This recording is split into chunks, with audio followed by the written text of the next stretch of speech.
నీకెందుకు ఇస్తారు కూర్చోవా? నేను బడ్జెట్ మాట్లాడేగా. అధ్యక్ష నాకు అవకాశం ఇచ్చినందుకు ధన్యవాదాలు అధ్యక్ష.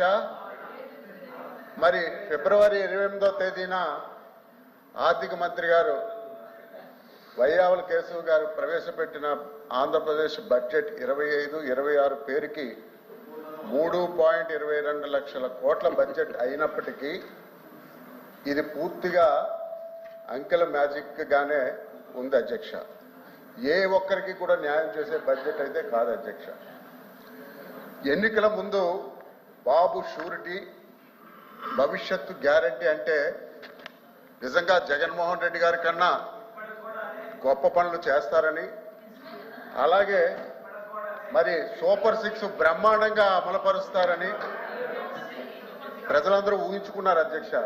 ఊహించుకొని వారికి ఓటేసి అధికారం కట్టబెట్టారు అధ్యక్ష. సూర్యోదయం తూర్పున ఉదయిస్తుందన్నది ఎంత నిజమో, ఈ కూటమి గారి నాయకత్వంలో ఈ పథకాలన్నీ అమలు కావు అనేది అంతే నిజం అధ్యక్ష. అలాగే అధ్యక్ష మరి చాలా విషయాలు శాసన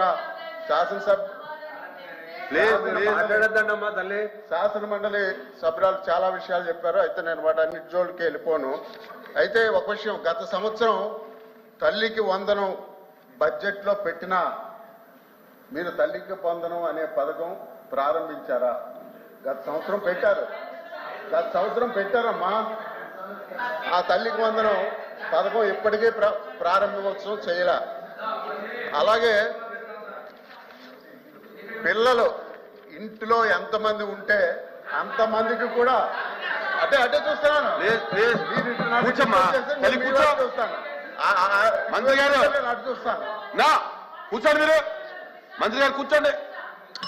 ప్రతి కూర్చోండి ఏమ్మా, నువ్వు కూర్చోమ్మా. ఇంటికి ఒక మంత్రి గారు ఇట్లా డిశ్చార్జ్ చేయడం ఏం న్యాయం సార్? అది ప్రతి ఇంటిలో కూడా ప్రతి పిల్లలకు కూడా 15,000 ఇస్తామని మరి వారు ఎన్నికల్లో హామీ ఇవ్వడం జరిగింది. మరి అదేమన్నా ఇచ్చారా? లేదు ఇప్పటికీ కూడా. అలాగే దీపం పథకం ఇందాక శాసన మండలి సభ్యులు దీపం పథకం అమలు పరుస్తున్నామని అన్నారు. నాకైతే ఈ రోజు కూడా ఆ దీపం పథకం ఒకటి ఇచ్చినారు. ఇప్పటికైతే అమలు పరిచేటట్టు నాకు తెలియదు అధ్యక్ష. తర్వాత అధ్యక్ష ఒక విషయం, ఓకే అది ఎగిరి ఒక విషయం అధ్యక్ష, నేను గ్రామాల్లో తిరుగుతున్నప్పుడు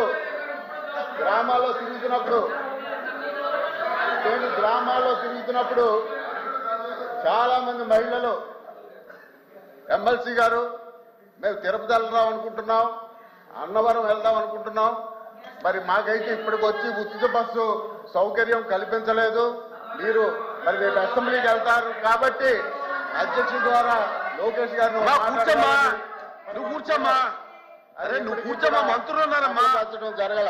అరే అలాగే అధ్యక్ష ఇంకొక 2 విషయాలు అధ్యక్ష, 2 విషయాలు మాట్లాడి ముగిస్తాను అధ్యక్ష. 2 విషయాలు. మంత్రి గారు అధ్యక్ష అంటే మహిళల గురించి చెప్పారు కాబట్టి చెప్తున్నాను. మహిళలందరూ గౌరవ ఎమ్మెల్సీ గారి దగ్గరికి వెళ్ళి మాకు అన్నవరం వెళ్ళాలి, తిరుపతి వెళ్ళాలి, బస్సు లేదు అన్నారని. యాక్చువల్ గా అన్నవరం తిరుపతి బస్సులు ఇస్తామని చెప్పలేదు అధ్యక్ష. ఏ జిల్లాలో మహిళలకి ఆ జిల్లాలో వెళ్ళడానికి, అంతేగాని విజయనగరం నుంచి అన్నవరం వెళ్ళడానికి, విజయనగరం నుంచి తిరుపతి వెళ్ళడానికి బస్సులు ఇస్తామని మేము చెప్పలేదు అధ్యక్ష. ఉచిత బస్ ప్రయాణం మహిళలకి ఉంటుంది ఖచ్చితంగా. కానీ మీరు ఇక్కడ నుంచి వేరే జిల్లాలో వెళ్ళడానికి కాదు అధ్యక్ష.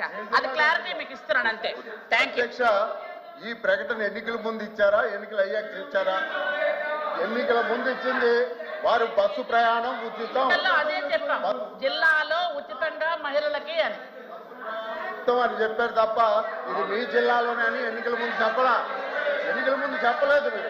ప్లీజ్ దయచేసి ఇంకో విషయం అధ్యక్ష, ఇది మా జిల్లాకు సంబంధించింది. మా జిల్లాకు సంబంధించిన గౌరవ మా జిల్లా మా మినిస్టర్ గారు కూడా ఇక్కడ ఉన్నారు. తారక రామ తీర్థసాగర్ ప్రాజెక్టుకి 47.8 కోట్లు ఈ బడ్జెట్ లో పెట్టడం జరిగింది అధ్యక్ష. ఇందులో 5 కోట్లు పునరావాసం కోసం మరి పెట్టడం జరిగింది అధ్యక్ష. ఆ 5 కోట్లు కూడా 3 గ్రామాలకే అధ్యక్ష. ఇంకా అక్కడ ల్యాండ్ ఇచ్చింది సారిపిల్ల అనే గ్రామం ఉంది. అందులో 1800 ఎకరాలకి 1350 ఎకరాలు మరి అక్కడ ఈ రామతీర్థ సాగర్ ప్రాజెక్ట్ కి ఇవ్వడం జరిగింది.